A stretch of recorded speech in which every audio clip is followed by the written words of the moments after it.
Les films suédés, c'est quoi? C'est qui? Pourquoi? Comment? On découvre ça tout de suite avec nos invités du jour.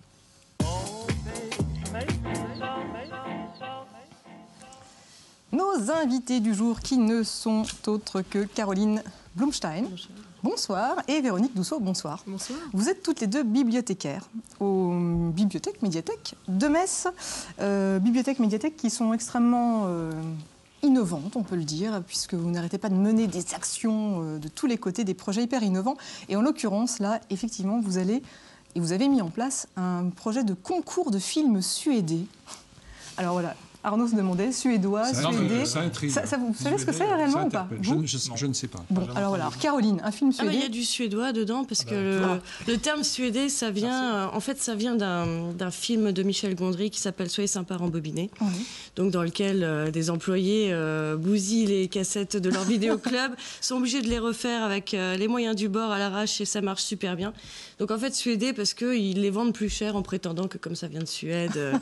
Et c'est devenu un concept développé par Gondry, c'est un remake de scènes cultes de films célèbres, avec les plus petits moyens possibles. Donc il faut que ce soit ostensiblement pas mal fait, parce qu'il faut quand même que ce soit bien fait, mais avec les moyens du bord. Le faire mal, mais avec talent. Voilà, le faire mal, mais exactement ça, le faire brillamment mal. Alors vous avez réalisé justement une petite bande-annonce, et je propose de regarder un petit extrait pour se rendre compte justement de ce que pourrait être un film suédé. C'est fait par vous, hein. Voilà. Alors, Caroline qui s'y est collée. Talentueuse. Les films suédés version Caroline, c'est maintenant.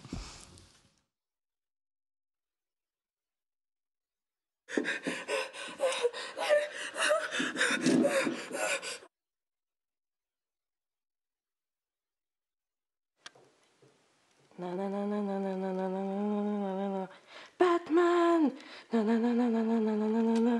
Batman.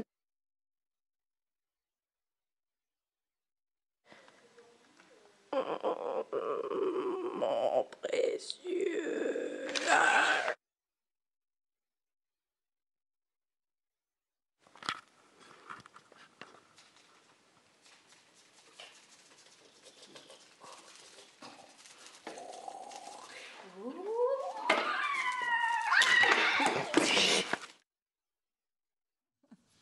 Bon voilà, alors autant dire c'est complètement barré. Oui.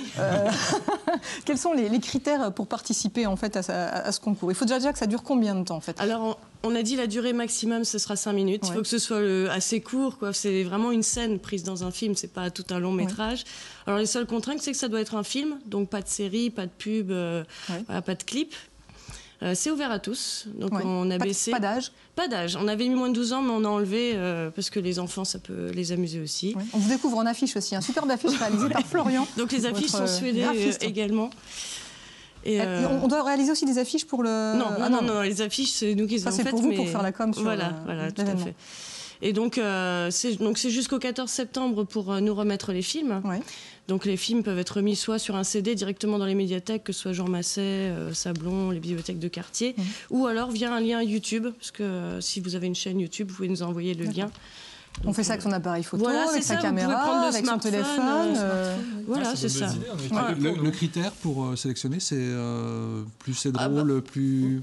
il faudra, c'est ça, c'est que le parti pris, c'est quand même que ce soit ingénieux, que ce soit marrant, qu'on reconnaisse bien ce sera le plus ingénieux, quoi, en fait. Ce sera ça les critères. Et on n'a pas le droit d'utiliser, bien évidemment, des séquences réelles du film, ni de bande-son. C'est pour ça, c'est tout du homemade, tout fait à la main. Donc c'est pour ça, même chantonné à la place de la musique. En tout cas, rien d'original du film original. Et qu'est-ce qu'on gagne?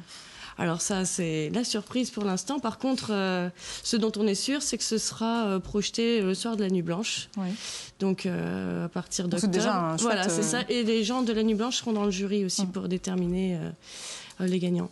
Et ce type d'événement, Véronique, c'est le genre d'événement que vous menez tout au long de l'année. Il n'y a pas que cet événement-là, il y a plein de choses qui sont menées, des petits déjeuners musicaux. Ça, c'est une fois par mois, des apéros littéraires également une fois par mois, des goûters nostalgie. Vous voyez, on essaie de rythmer la journée avec apéro, nous manque quoi, le brunch, on le fera peut-être un jour.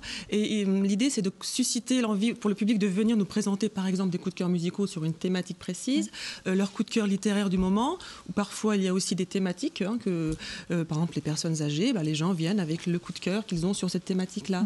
Donc vraiment, de plus en plus, les médiathèques essaient de demander aux gens de ramener leur savoir à eux, parce qu'on est tous passeurs de connaissances, de passions, et en discuter dans toute convivialité, en fait. On les découvre justement ces événements, éveil musical. Là, il s'agit d'éveil musical à la médiathèque du Sablon. Et c'est important de dépoussiérer justement cette image qu'on peut avoir peut-être de la médiathèque, bibliothèque, où on est simplement en train de bouquiner. C'est sérieux. Je ne sais pas si vous fréquentiez les médiathèques de Metz, mais voilà, on essaie vraiment d'avoir une image dynamique. Et d'ailleurs, à ce propos, je vous ai mis les cadeaux, je ne sais pas. Oui. Je vais, voilà, des petits goodies à vous offrir. Il y a même des goodies à la médiathèque. Si vous lisez dessus, il y a une petite phrase, et en fait, tout le monde s'y retrouve. Et c'est-à-dire que dans les médiathèques, il y a vraiment l'idée que tous les publics, petits, grands, les seniors, tout le monde a sa place et pourra trouver sa convenance dans les documents, qu'ils soient sonores, vidéos, des livres, des revues et même des services numériques. Et il y a même dans votre médiathèque et bibliothèque, dans vos médiathèques et bibliothèques, il y a un personnage assez sympa. Miss Média. Alors, je disais les Miss Média tout à l'heure, on ne sait pas trop Miss Média, si c'est vous. Qui est cette Miss Média? On ne sait pas qui c'est. Un petit personnage là qu'on découvre là, qui est quoi? C'est qui cette Miss Média? C'est une icône? Là, il vient d'avoir un nouveau dessinateur, puisqu'il y a eu Faber pendant quelques années. Et là, nous avons Jean Chauvelot, que vous suivez beaucoup aussi, vous, Mirabel, qui a accepté de prendre le relais avec un trait plus fin qu'avant. Et c'est une renaissance, le printemps arrive, donc un nouveau look pour notre Miss. Alors, c'est qui? Quel est son rôle à cette Miss Média? C'est la bibliothécaire, cyberbibliothécaire, puisqu'elle est présente dans les réseaux sociaux, idéale, qui va être multitâche, couteau suisse, vous voyez, voilà un petit peu tous les services qu'on peut proposer dans les médiathèques, elle le fait en une seule personne. Et donc du coup on peut la Quel talent. Oui. Mais je trouve ça assez génial d'avoir tout ce qui est mené par vos bibliothèques. Donc ce qu'on peut dire, c'est que si vous avez envie de participer au concours de films suédés, vous avez jusqu'au 14 septembre. Voilà, minuit. Exactement, 14 septembre, minuit. Un site internet, il y a le site de Miss Média, le blog de Miss Média qui apparaît. Il y a également le site de la bibliothèque de Metz, bm.mairie-metz.fr. Et le Facebook, plus de 6000 fans.